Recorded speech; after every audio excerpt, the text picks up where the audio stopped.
ونسلم على رسوله الكريم اما بعد فاعوذ بالله من الشیطان الرجیم بسم اللہ الرحمن الرحیم قد افلح من تزکا صدق اللہ العظیم۔ حاضرین محترم، یہ ماہ جمادی الاول ہے۔ ہر ماہ جو اسلامی آتا ہے اس میں اسلامی تاریخی واقعات بھی ہیں اور اللہ کے نیک مقرر مقبول بندوں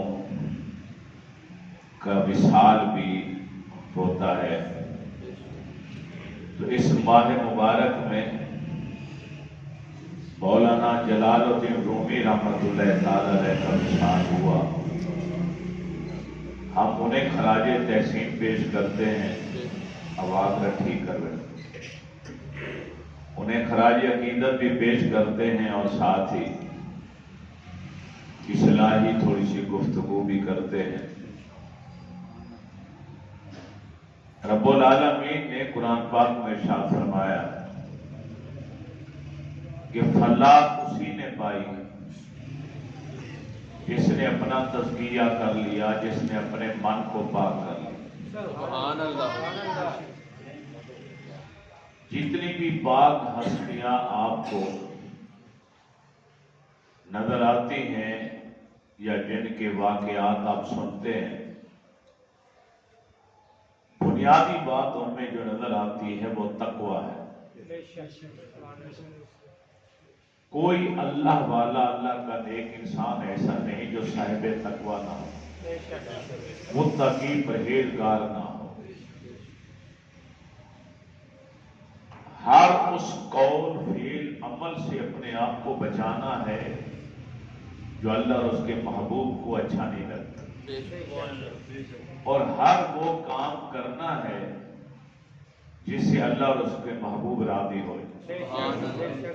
یہی اولیاء کرام کا خاصہ رہا، یہی اللہ اولیاء کرام کی صفت ہے۔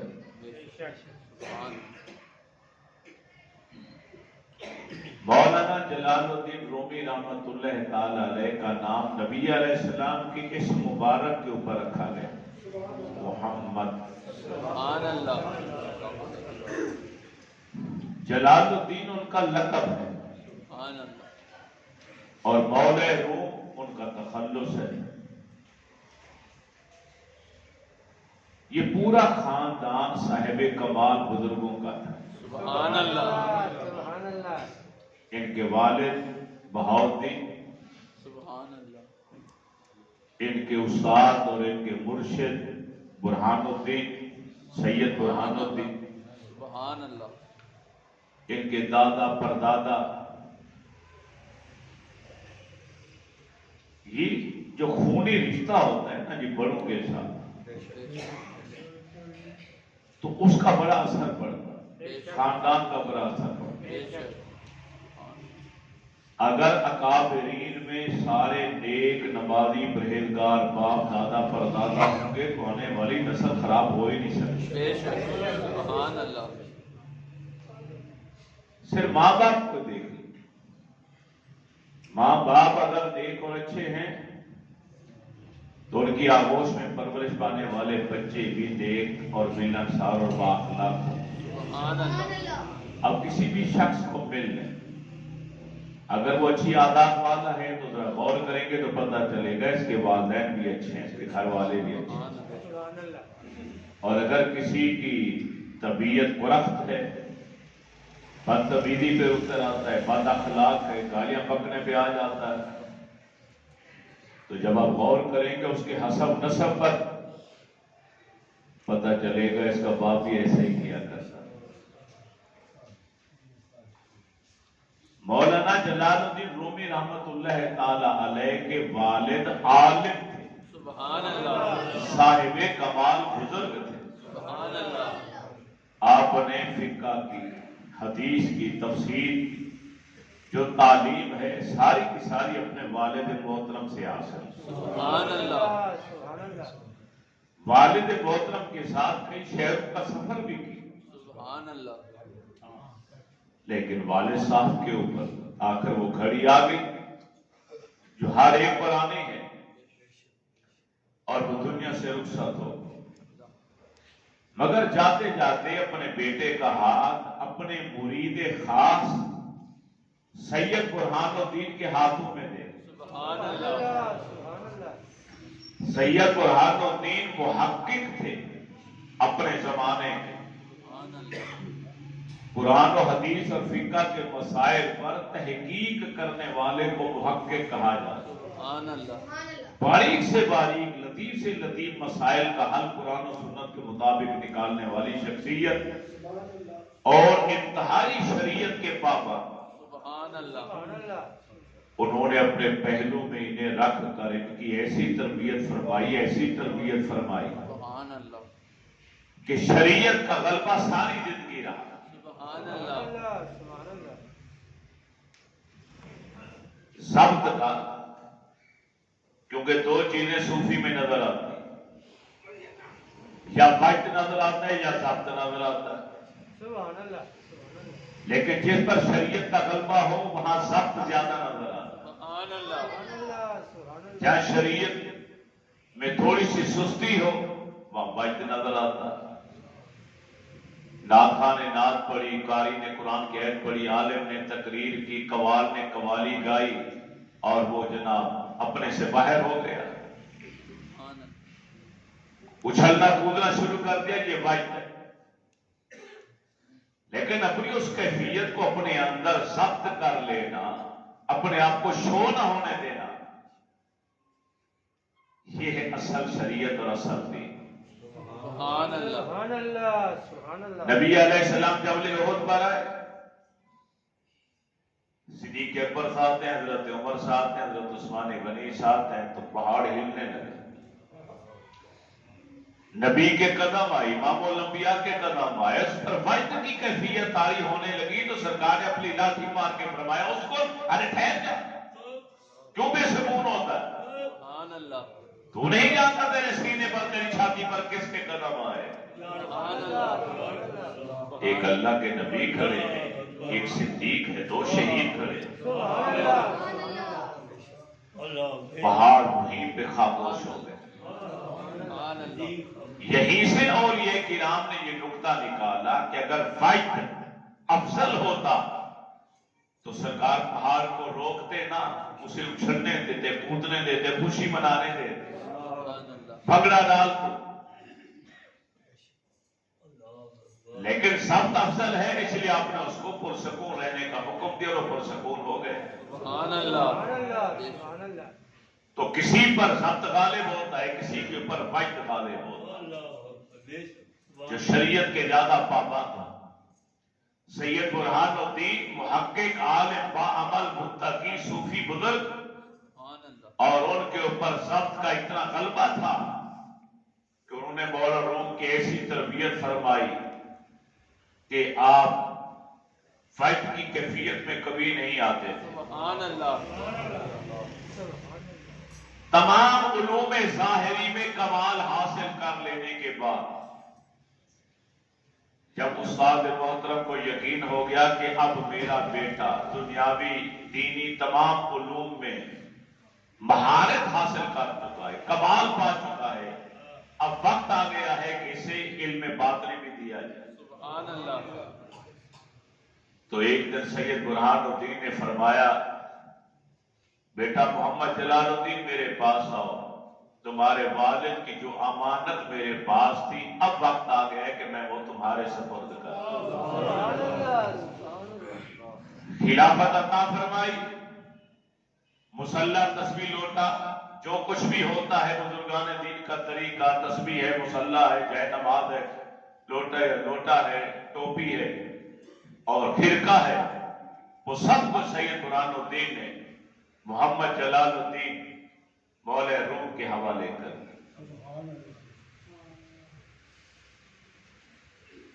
ترکی کے اندر، کونیا کے اندر، ہر طرف کونے کونے میں آپ کی شہرت ہو کہ آپ سے بڑا عالم کوئی نہیں۔ صبح و شام آپ کے دروس ہو رہے ہیں، آپ کے بعد ہو رہے ہیں.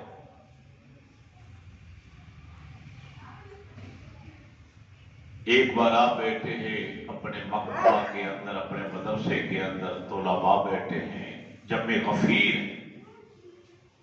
درس دے رہے ہیں، پڑھا رہے ہیں. اچانک ایک درویش داخل ہوتا خانقاہ کے، جس کے لباس سے، جس کے چہرے مورے سے نہیں لگتا کہ یہ کوئی عالم ہوگا، یہ کوئی اللہ والا ہوگا. ظاہری شکل و صورت سے اندازہ نہیں لگایا، یوں لگا کہ ایک اجنبی ہے، مسافر ہے، کوئی ان پڑھ جس کے پاس دینی دنیاوی کوئی تعلیم نہیں، کسی گاؤں سے دور سے سفر کر کے آیا. غبار کے آثار بھی نظر آ رہے ہیں. پورے مجمع کو چیرتا ہوا آگے بڑھتا ہوا آیا اور آگے مولانا روم کے پاس آ کے بیٹھ گیا. آپ کی مسند کے پاس آ کے بیٹھ گیا. اب جب آ رہا تھا تو لوگوں کو اچھا نہیں لگ رہا کہ حکم تو یہی ہے کہ جب مجمع میں آؤ تو جہاں جگہ ملے وہاں بیٹھو. ایسا نہیں کہ بغیر کسی مجبوری کے تم پہلی صف میں آ کر بیٹھو، آتے بھی لیٹ ہو، بیٹھتے بھی پہلی صف میں ہو. ایسا نہیں. اب لوگوں کو ایک تو یہ بات ناگوار گزری اور دوسری بات یہ تکلیف دہ ہوئی کہ وہ مولانا روم کے پاس آ کے بیٹھ گیا، پہلو ان کے برابر. چہرے مورے سے ایسا دکھائی نہیں دیتا کہ ان کے ہم پلہ ہو کر بیٹھے، مگر اتنی جرت.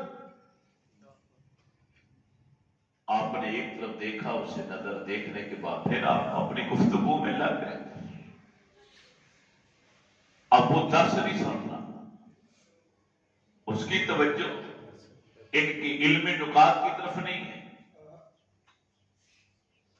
کتابوں کی طرف، لائبریری کی طرف. جو کتابیں رکھی ہوئی تھی مولانا روم کے اپنے ہاتھوں کے قلمی نسخے کی قیمتی نادر و نایاب کتب تھی. پوری ترکی کے اندر مشہور تھا کہ ایسا کتب خانہ کسی کے پاس نہیں، ایسی نادر و نایاب کتب کتابیں کسی کے پاس نہیں جو مولانا روم کے پاس. سبحان اللہ. قیمتی، انتہائی اہم. انہیں کتابوں کو دیکھ کر اب شاگردوں کو یہ بات بھی اچھی نہ لگی. چلو آ گئے ہو اور روم کے درس کی شورا سن کر ان کے پاس بھی آ کر بیٹھے ہو، کم از کم ان کی گفتگو تو سن لو، مگر نہیں سنی. آپ کا درس جاری تھا، آپ نے پھر دیکھا انتہائی متحمل، برداشت والے، ملنسار، خوش اخلاق، شگفتہ مزاج انسان تھے مولانا روم رحمۃ اللہ تعالی. لیکن آج اس اجنبی کی حرکتوں کی وجہ سے ان کے چہرے پر بھی غصے کے آثار آنا شروع ہو. برداشت کی بھی کوئی حد ہوتی. ابھی آپ اس کیفیت گزر رہے تھے کہ اس اجنبی نے پوچھ لیا یہ کیا ہے. آپ نے فرمایا تجھے نظر نہیں آتا؟ کہتے مجھے تو نظر آتا ہے، بلکہ زیادہ نظر آتا ہے. میں تو بہت دور تک دیکھ سکتا ہوں. سبحان اللہ. سبحان اللہ. میں تو بہت دور تک دیکھ سکتا ہوں. سبحان اللہ. آپ سے پوچھ رہا ہوں، مجھے بتائیے یہ کیا ہے. اب یہ محمل جملہ تھا، معرفت والا سمجھ سکتا ہے کہ آپ نے کیا کہہ دیا، آپ آدمی نہیں سمجھ سکتے. مولانا روم نے پھر حیرت سے دیکھا، اس کی شکل صورت لباس دیکھا تو غصے میں بول پڑے یہ وہ ہے جسے تم نہیں جانتے، یہ تمہارے جاننے والی شے نہیں ہے، یہ کتابیں ہیں، حدیث کی، فقہ کی، تفسیر کی، ادب کی کتابیں ہیں. تمہیں کیا معلوم یہ کیا چیز ہے، تم نہیں جانتے یہ کیا. وہ اٹھ کے کھڑے ہوئے اور بولے اچھا پھر یہ وہ ہیں جنہیں میں نہیں جانتا. یہ کہہ کر قدم بڑھا کے ہاتھ کا اشارہ کیا تو پورے کتب خانے میں آگ لگ گئی، آگ کے شعلے بھڑک اٹھے، ساری کتابیں چلنا شروع ہو گئی۔ اب مولانا روم اور ان کے شاگرد پورا بھرا مجمع سکتے میں آ گئے۔ نادر و نایاب کتب، اتنا بڑا ذخیرہ، ہاتھوں سے لکھی ہوئی کتابیں، قلمی نسخے، سارے چل کے رات ہو رہے اور وہ مسکرا رہے، جس نے اشارہ کر کے آگ جلائی۔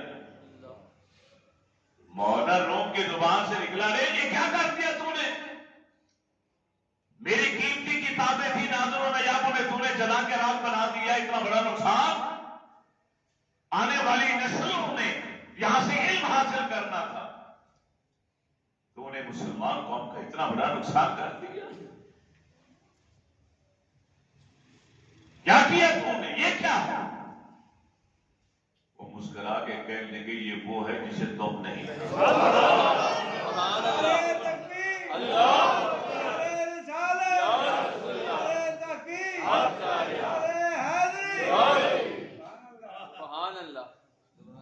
فرمایا، یہ وہ ہے جسے آپ نہیں جان سکتے۔ اب پیروں کے نیچے سے زمین نکل گئی مولانا، آنکھوں میں آنسو آ گئے، میری کتابیں، میرا علمی ذخیرہ۔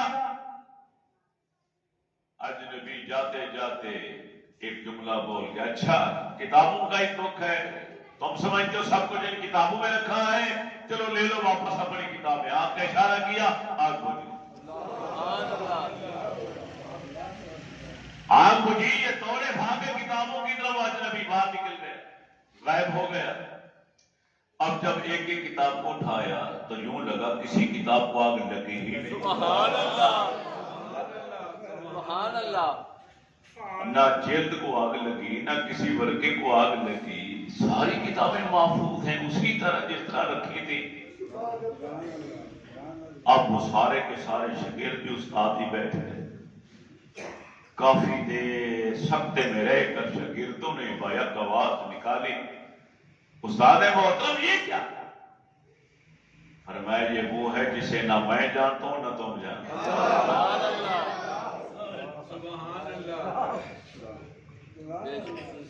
انسان اپنی زندگی گزارتا ہے نظر کے راستے پر،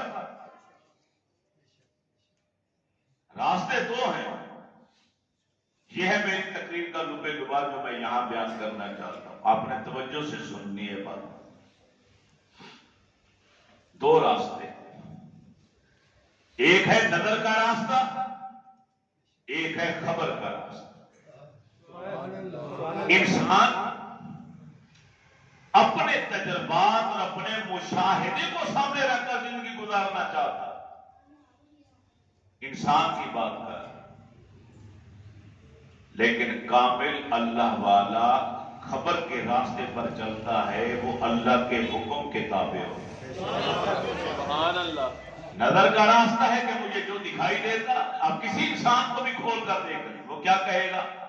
میرا تجربہ یہ ہے، میرا مشاہدہ یہ ہے، ایسے ہونا چاہیے، ایسا کروں گا تو کامیاب زندگی گزرے گی۔ جبکہ شریعت کیا کہتی ہے؟ شریعت کہتی ہے تیرے تجربات ناقص ہیں، تیرے مشاہدے ناقص ہیں، ان پر زندگی گزارو گے تو ناقص زندگی گزارو گے۔ اللہ کا حکم کامل ہے، اللہ کے احکام شریعت کا حکم ہر لحاظ سے کامل ہے، اس کے مطابق زندگی گزارو گے تو وہ زندگی ہر لحاظ سے کامل گزرے گی۔ سبحان اللہ۔ موسیٰ علیہ السلام کھڑے ہیں میدان کے اندر، قرآن کھول کر دیکھ لیجیے، جادوگر سامنے ہیں۔ ہاں جی، پہلے آپ اپنا کوئی کام دکھائیں گے یا ہم اپنے کرتب دکھائیں؟ موسیٰ علیہ السلام نے فرمایا پہلے جو کچھ کرنا چاہتے ہو تم کرو۔ 70 کے قریب جادوگر، انہوں نے رسیاں ڈالی کھلے میدان میں، اور وہ ساری رسیاں سانپ بن گئی، یہ قرآن میں۔ اب یہاں نظر کیا کہتی ہے اور خبر کیا کہتی ہے؟ موسیٰ علیہ السلام کے ہاتھ میں ایک ڈنڈا ہے، عصا مبارک، بس اب نظر اور عقل سے پوچھ تو عقل کہے گی کہ جب چاروں طرف سانپ ہی سانپ ہیں تو بھائی یہ ڈنڈے کو مضبوطی سے پکڑ کے رکھ، یہی آخری سہارا ہے تیرے پاس، جو سانپ تیرے قریب ہے اس کا سر کچل، یہ ہے نظر کا راستہ۔ موسیٰ علیہ السلام نے رب سے فرمایا یا اللہ کیا کروں؟ فرمایا آسا پھینک دے، یہ خبر کا راستہ کہ آخری سہارا وہ ڈنڈا ہے۔ اللہ نے فرمایا اسے بھی پھینک، سبحان اللہ، میں ہوں نا تیرے ساتھ۔ سبحان اللہ،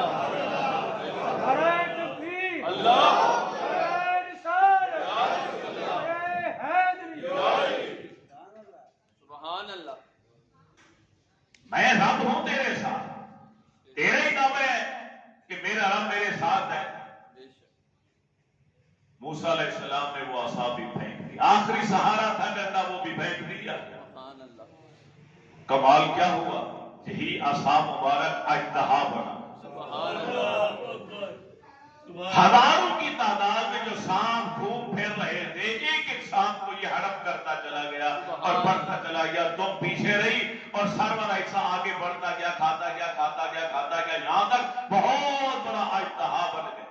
سبحان اللہ، فرعون اور اسرائیل جتنے فرعونی بیٹھے تھے سارے کے سارے ڈر کے مارے چیخے مارے۔ زندگی میں کبھی ایسا منظر نہیں دیکھا تھا کہ لاٹھی ہو اور وہ سانپ بن جائے، پھر وہ سانپ بنے اور باقی سارے سانپوں کو کھانا شروع کر دے۔ سبحان اللہ، موسیٰ علیہ السلام کو رب نے فرمایا اب اسے پکڑ منہ سے، آپ نے اس کے منہ پہ ہاتھ رکھا، وہ وہی عصا مبارک، وہی ڈنڈا سوٹا بن گیا جو آپ کے ہاتھ میں ہوتا۔ سبحان اللہ، سبحان اللہ، جادوگر فوراً قدموں میں گرے، جانتے تھے باشعور تھے میرے اللہ کی رحمت ساتھ دے رہی تھی کہ اگر یہ بھی تمہاری طرح معاذاللہ جادوگر ہوتے تو دوبارہ عصا جب بنا تو تمہارے وہ رسیاں موجود ہوتے، وہ کہاں گئے؟ یہ تو اتنے کا اتنا رہا، 3 فٹ یا 4 فٹ کا جو عصا مبارک تھا، تمہارے ہزاروں رسیاں کھا کر بھی یہ اتنا ہی رہا، وہ کہاں گئے؟ سبحان اللہ،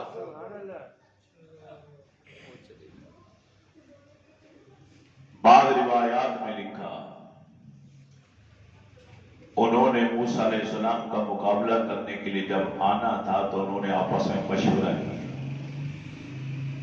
کہ ہمارے چہرے، ہمارے لباس اسی طرح ہونا چاہیے جس طرح موسیٰ علیہ السلام، ظاہری شکل و صورت شباہت اختیار کی موسیٰ علیہ السلام۔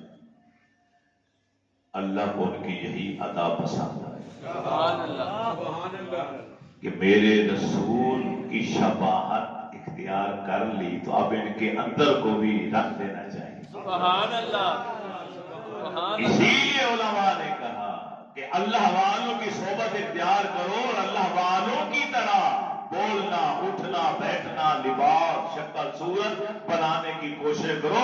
جب ظاہری شکل و صورت آمنہ کے لال جیسی بناؤ گے تو اللہ تعالیٰ اس شباہت کے صدقے تمہارے باطن کو بھی اللہ تعالیٰ رنگ دے۔ تو موسیٰ علیہ السلام نے نظر کے راستے کو چھوڑ دیا اور خبر کے راستے پہ اختیار کیا۔ سبحان اللہ، اب دوسرا واقعہ بھی موسیٰ علیہ السلام کا اسی قرآن پاک کے اندر ہے کہ جب آپ رات کی تاریکی میں اپنی قوم بنی اسرائیل کو لے کر چلے تو آگے دریا آ گیا، آگے دریا ہے، پیچھے فرعون اور اس کا لشکر ہے، دشمن ہے۔ اب کیا کریں؟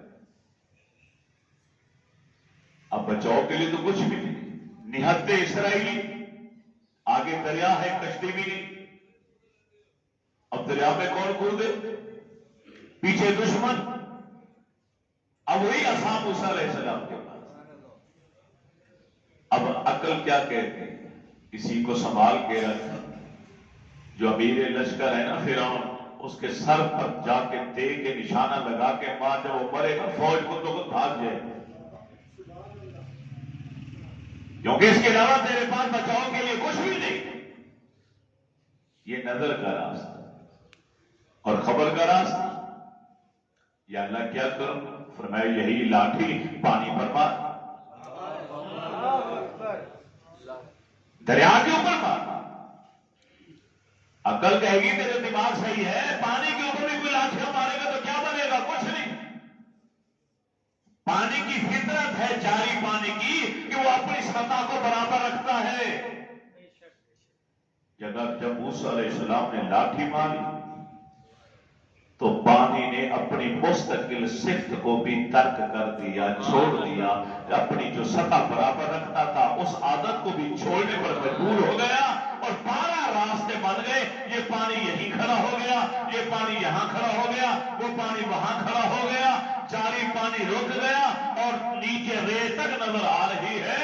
موسیٰ علیہ السلام کے 12 قبیلے تھے، ہر قبیلہ الگ الگ راستے سے دریا سے گزر کر جا رہا۔ سبحان اللہ،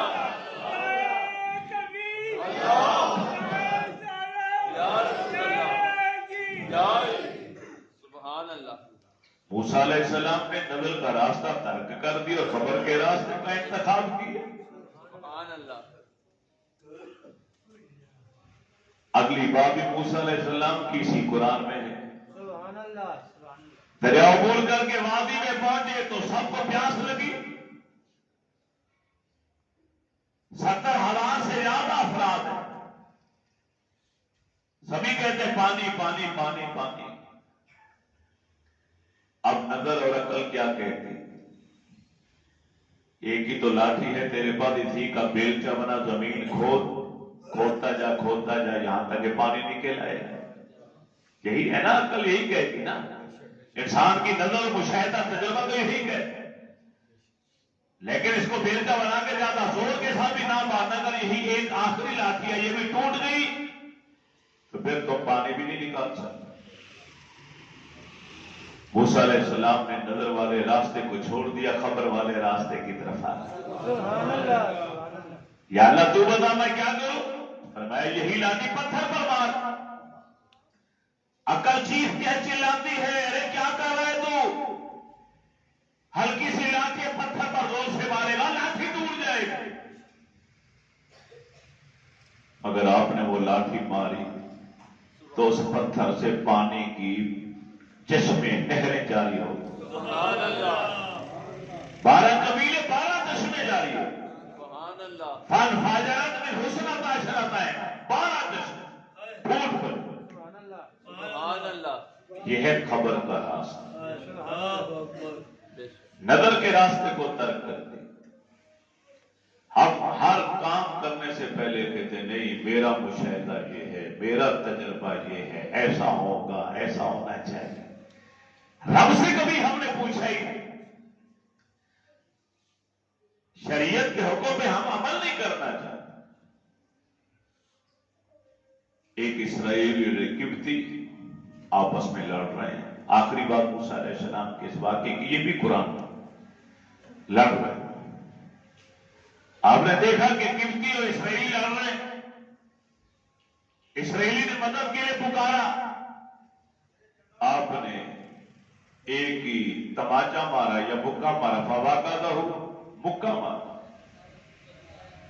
وہ قبطی وہیں گرا مر گیا۔ اب اسرائیلی نے دیکھ لیا کہ موسیٰ علیہ السلام کے مکے میں کتنی طاقت ہے۔ 2-4 دن گزرے، آپ پھر کہیں سے گزرے تو وہی اسرائیلی ایک اور سے لڑ رہا تھا۔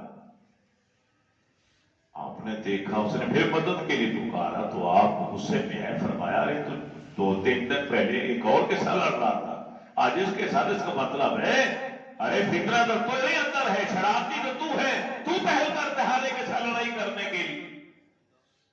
اب وہ موسیٰ علیہ السلام کی طاقت تو دیکھ چکا تھا کہ اللہ تعالیٰ ظاہری طور پر ہر نبی کو 40 آدمیوں سے زیادہ طاقت عطا فرماتا۔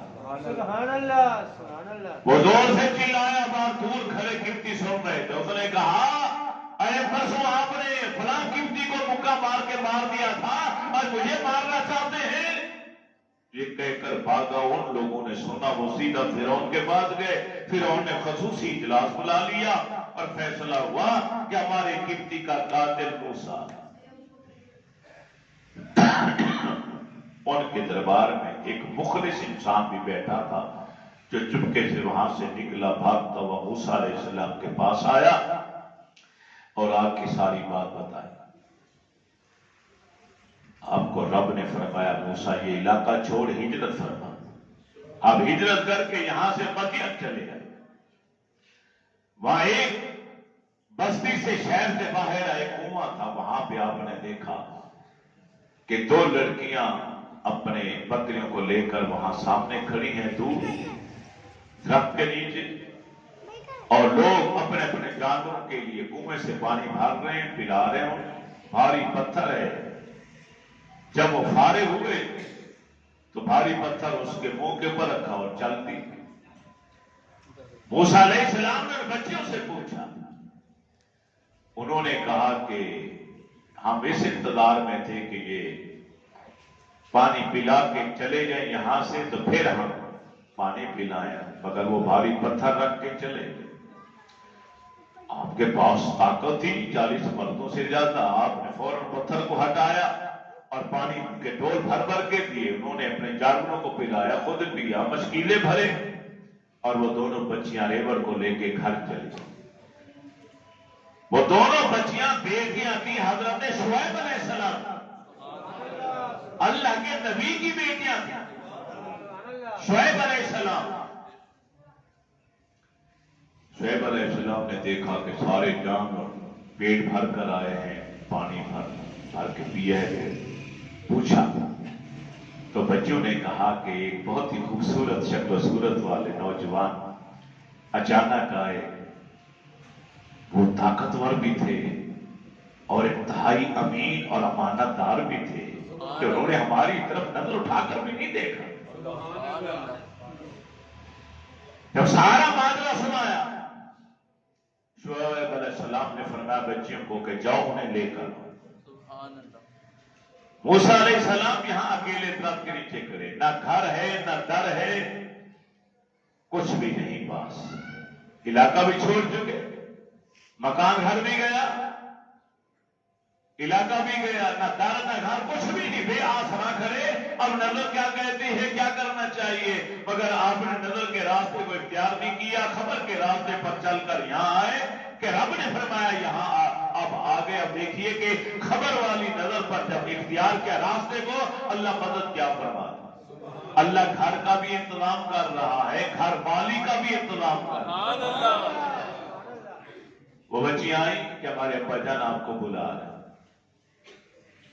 فرمایا پھر چلتے ہیں، لیکن اگر آپ لوگ آگے چلیں گے اور میں پیچھے چلوں گا تو ایسا نہ ہو پچھلی تقاضے کے تحت آپ کے پیروں کے اوپر بھی میری نظر پڑ جائے۔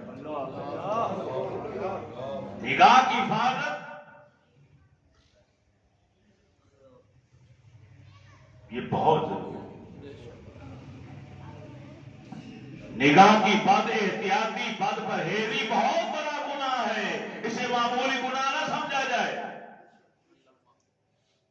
نبی علیہ السلام نے فرمایا النظر سہم من سہام ابلیس مسموم، نظر شیطان کے زہریلی تیروں میں سے ایک زہریلا تیر ہوا کرتا، اسے معمولی گناہ نہ سمجھا جائے۔ ایک حدیث کا مفہوم ہے جو نظر کی بد پرہیزی اختیار کرتا ہے، نظر کی حفاظت نہیں کرتا، جب اس پر آخری وقت آتا ہے تو اللہ تعالیٰ اس کو کلمہ بھلا دیتا ہے، اس کا خاتمہ ایمان پر ہی نہیں ہوتا۔ نظر کی حفاظت کرنے 5 آنکھیں ہیں جن آنکھوں پر اللہ نے جہنم کی آگ کو حرام قرار دے دیا، ان میں ایک وہ آنکھ ہے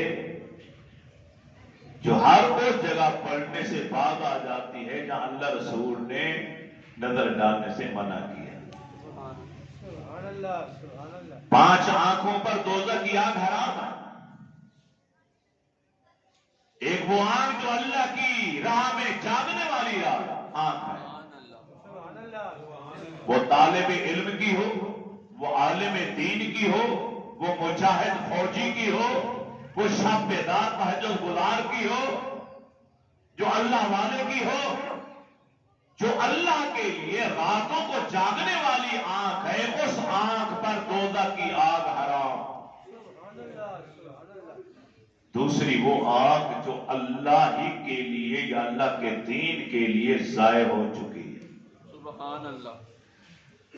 اللہ کی محبت میں روتے روتے ضائع ہوگی، اللہ کے خوف سے روتے روتے ضائع ہوگی، جہاد میں جنگ کرتے ہوئے آنکھ نکل گئی ضائع ہو گئی، یا ساری رات جاگتے ہوئے عبادت کرتے ہوئے آنکھوں کا نور چلا گیا۔ جو اللہ کی خاطر آنکھ ضائع ہو جائے اس آنکھ پر بھی دوزخ کی آگ حرام ہے۔ سبحان اللہ۔ اور ایک وہ آنکھ جو اللہ کی خاطر رو پڑتی۔ سبحان اللہ۔ ایک حدیث پاک کے اندر میاں صاحب میں نے پڑھا، ایک عجیب سفارشی مجھے نظر آیا، عجیب سفارشی۔ آپ بھی حیران ہوں گے وہ کون ہوگا؟ انبیاء کرام سفارش کر کے مکمل ہو جائے گا، اللہ کے نبی کی شفاعت ہو جائے گی، صحابہ کی، حاجیوں کی، حافظ کی، قرآن کی، کعبے کی، سب سفارشیں کر، جنتی جنت میں چلے گئے، دوزخی دوزخ میں چلے۔ اچانک جہنم کے اندر سے آنکھ کی پتلی کا ایک بال زور سے پکار کر کہے گا، یا اللہ میں اس کا سفارشی ہوں، ایک بار تیری وجہ سے یہ رویا تھا اور اتنا قطرہ پانی کا نکلا تھا کہ صرف مجھے اس نے تر کیا تھا۔ سبحان اللہ۔ ایک بال تر ہوا، وہ ندا اتنی ہوگی کہ رب فرمائے گا جبریل فوراً جا اس کو بھی نکال اور اعلان کر کہ جو ایک آنسو بھی نکلا ہے میری خاطر، میری محبت میں یا میرے خوف کی وجہ سے، اور سب کو دوزخ سے نکال کر دے۔ سبحان اللہ۔ بلکہ اللہ کے نبی تقریر فرما رہے تھے، کتاب فرما رہے تھے، بڑا مجمع تھا، اس تقریر میں ایک آدمی کی چیخ نکل رو پڑ۔ اللہ کے رسول نے اپنی گفتگو کو وہی روک دی، فرمایا ہے میرے صحابہ سنو، یہ اللہ کی محبت یا اللہ کے خوف میں اس کی چیخ نکلی ہے، اس کی آنکھ سے آنسو نکلے، اس کی وجہ سے اللہ نے تم سب کی بخشش فرمائی۔ سبحان اللہ۔ پھر فرمایا اگر پورے روئے زمین کے انسان بھی آج اس مجمع میں ہوتے تو اس کے رونے کی وجہ سے اللہ سب کی بخشش فرما دے۔ سبحان اللہ۔ کتنا بڑا مجمع کیوں نہ ہو، اگر ایک انسان کی آنکھ میں بھی اللہ کی محبت کی وجہ سے یا خوف خدا کی وجہ سے آنسو نکل پڑے، اللہ بھرے پورے مجمع کی مغفرت فرما دے۔ سبحان اللہ۔ آنسوں کی اتنی قیمت ہے، اسے معمولی نہ سمجھے۔ کسی نے کیا خوب کہا کہ یہ آنکھ بھی کتنی امیر ہے کہ ساری زندگی رو کے آنسو بہاتی ہے، مگر یہ دولت اس کی کم نہیں ہوتی۔ سبحان اللہ۔ سبحان اللہ۔ ساری زندگی روتی ہے، آنسو بہاتی ہے، لیکن یہ دولت، یہ سرمایہ اس کے پاس کم نہیں ہوتا۔ سبحان اللہ۔ تو آنکھ کی حفاظت کرنے، نگاہ کی پرہیزی ضروری ہے، اس کو بچانا۔ آگے آگے وہ بچیاں جا رہی ہیں، موسیٰ علیہ السلام پیچھے پیچھے جا رہے ہیں۔ گھر گئے، شعیب علیہ السلام کی نظر پڑی، نبی نے نبی کو دیکھا، نور نبوت ادھر بھی ہے، نور نبوت ادھر بھی ہے۔ اور پھر موسیٰ علیہ السلام تو صاحب کتاب ہیں، نبی نہیں، رسول بھی ہے، مرسل بھی ہے، اضافی اضافات ہے موسیٰ علیہ السلام کے پاس۔ چہرہ بتا رہا، نبی کا چہرہ بتاتا ہے کہ یہ اللہ کا سچا نبی ہے۔ سبحان اللہ۔ کیونکہ اللہ نے اپنے کسی نبی کو کوئی ایسا عیب نہیں دیا، کوئی ایسی بیماری نہیں لگائی، کوئی ایسا نقص پیدا نہیں کیا کہ جسے دیکھ کر انسان اسے نفرت کرے، اسے دور بھاگے۔ بلکہ نبی کے چہرے میں، نبی کی گفتگو میں اتنا پیار، اتنا خلوص، اتنی شیرینی، حلاوت، مٹھاس اور اتنی مقناطیسیت ہوتی ہے کہ لوگ ان کی طرف کھینچے چلے آتے ہیں، دور نہیں بھاگتے بلکہ ان کی طرف آتے ہیں، اور جو آ جاتے ہیں پھر وہ واپس نہیں جاتے۔ سبحان اللہ۔ لکھنے والوں نے بہت بڑی زیادتی کی، بیان کرنے والوں نے شریعت کا مذاق اڑایا، سن کر یقین کرنے والوں نے بہت بڑے گناہ اٹھائے، ظلم اٹھائے کہ حضرت ایوب علیہ السلام کو اللہ نے ایسی بیماری دی کہ ان کا سارا جسم معاذ اللہ گل گیا، ٹھوٹے بن گئے، وہاں سے پیپ بہتی تھی، ان میں کیڑے تک پیدا ہو گئے، اور وہ کیڑا کوئی گرتا تھا اٹھا کے اس زخم پہ رکھ دیتے تھے۔ ارے تیری غذا رب نے یہاں رکھی ہے، یہ من گھڑت باتیں ہیں جو بیان کی اور عوام نے یقین کر دی، ان کی کوئی حقیقت نہیں۔ ایوب علیہ السلام اللہ کے نبی ہے، میں نے آپ کو کلیہ بتا دیا، سادہ کلیہ، کہ 1,20,000 کے قریب انبیاء میں سے کسی نبی رسول مرسل کو رب نے نہ کوئی عیب دیا ہے، نہ نقص دیا، نہ ایسی بیماری عطا فرمائی جس سے انسان نفرت کرے۔ آپ کے گھر میں آپ کا باپ ہے، بھائی ہے، بیوی ہے، اگر انہیں پھوڑے نکل آئیں تو پی بہنا شروع ہو جائے، آپ اس سے نفرت کرنی شروع کر دیں، پھر کیڑے پیدا ہو جائے، کوئی آئے گا قریب اس کے، سوال ہی نہیں پیدا ہوگا۔ شعیب علیہ السلام نے اپنی بیٹی کا نکاح موسیٰ علیہ السلام سے کر دیا۔ خبر کے راستے پر چلنے کا انعام کیا ملا کہ گھر بھی مل گیا، گھر والی بھی مل گئی۔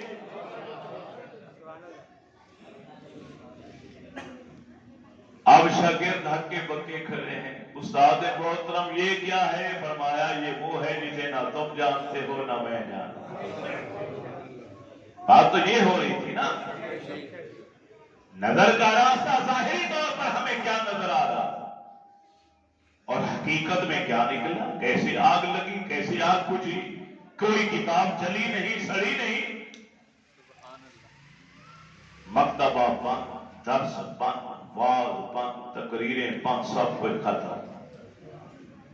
مولانا روم نکلے اور درویش کی تلاش، آخرکار پتہ چل گئے۔ پھر ان کی پوری زندگی میں مولانا روم ان کے قدموں میں رہے، سبحان اللہ۔ ان کے شاگرد تھانے مار مار کے رویا کرتے تھے، ارے ایک فقیر نے آ کے ہم سے ہمارا عالم چھین لیا ہے۔ آپ نے پوری زندگی دوبارہ نہ واز کیا، نہ تقریر کی، نہ درس دیا، نہ پڑھایا، ساری زندگی اس اللہ والے کی صحبت میں گزاری۔ جس حدیث میں آیا کہ 5 آنکھوں پر دوزخ کی آگ حرام، ان میں اس ایک آنکھ اس کا بھی ذکر ہے جو کسی اللہ کے نیک بندے کو محبت سے دیکھتی ہے، اس آنکھ پر بھی اللہ نے دوزخ کی آگ کو حرام قرار دیا۔ سبحان اللہ۔ اولیاء کرام کو دیکھنا، اولیاء تو اولیاء رہے۔ آپ لوگ نماز پڑھتے کہ آخری جملہ بول دو، ٹائم ہو گیا نماز پڑھتے کہ نہیں؟ آج بھی نماز کے لیے آئے، یہ بھی خبر کا راستہ ہے جس کو اختیار کر کے آپ یہاں آئے۔ نظر کا راستہ تھا گھر بیٹھے بیوی بچوں کے بعد، ماں باپ کے بعد دکان کریں، کاروبار کریں، لیکن خبر کا راستہ تھا آپ نے اللہ کے لیے، اللہ کے دین کے لیے نماز کو ترجیح دی، گھر بار بیوی بچے ماں باپ کو چھوڑا اور باوضو ہو کے سامنے باپ بیٹھ کے خوشبو لگا کے اب اللہ کے گھر میں آئے۔ یہ خبر کا راستہ، سبحان اللہ۔ خبر کا راستہ۔ اب بات میں کیا کرنا چاہتا تھا؟ نماز پڑھتے ہیں، راشد تو بڑا ذہین ہے، پورے مجمع میں صرف یہی بچہ بولا اللہ اکبر کہہ کے ہاتھ باندھے تو کیا حکم ہے، کہاں دیکھنا ہے؟ بولیے، جہاں سجدہ کرنا ہے وہاں پر آپ کی نگاہ، رکوع میں جائیں تو دونوں پاؤں کے انگوٹھے کے درمیان میں جو جگہ وہاں نظر آتا، سجدے میں جائیں تو جہاں نظر پڑ رہی ہے ماتھا ٹیکا ماتھے اور نوزی کے درمیان میں وہاں پہ نظر رکھیں. اتحیات پر بیٹھے تو کہاں دیکھنا ہے؟ اپنی گود میں جھولی میں یہاں پہ نظر رکھیں. ایسا ہے کہ لیکن جب آپ جمعے کا خطبہ سنتے ہیں تو پھر کہاں دیکھتے ہیں؟ حکم ایک حدیث کا مفہوم ہے. جو جمعے کا خطبہ سنتے ہوئے خطبہ دینے والے امام عالم کے چہرے کی طرف دیکھتا ہے، اللہ تعالیٰ قیامت والے دن اسے اپنا دیدار نصیب فرمائے گا.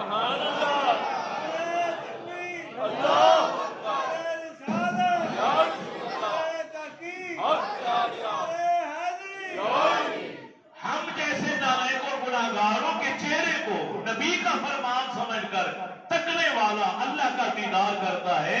اور اگر کوئی اللہ کے سچے ولی کی زیارت کرے جا کے، صحیح اللہ والے کو جا کے دیکھے کہ میں صرف اس لیے آیا ہوں آپ کو دیکھنے کے لیے. سبحان اللہ. نبی علیہ السلام کے صحابہ میں ایک جماعت سے ان صحابہ کی ہوا کرتی تھی جو کوئی سوال و جواب نہیں کرتے تھے، صرف اللہ کے نبی کی محفل میں آتے تھے، اللہ کے نبی کو دیکھتے تھے اور چلے سبحان جاتے. اللہ. سبحان اللہ. ایک بار ایک کو آپ نے بلا کے پوچھ لیا، اتنے عرصے سے آتے ہو بیٹھتے ہو اور دور کا سفر کر کے آتے ہو، کوئی پوچھتے نہیں. عرض کرتے ہیں کہ میں تو صرف آپ کی زیارت کے لیے. سبحان اللہ. سبحان اللہ. تو لہذا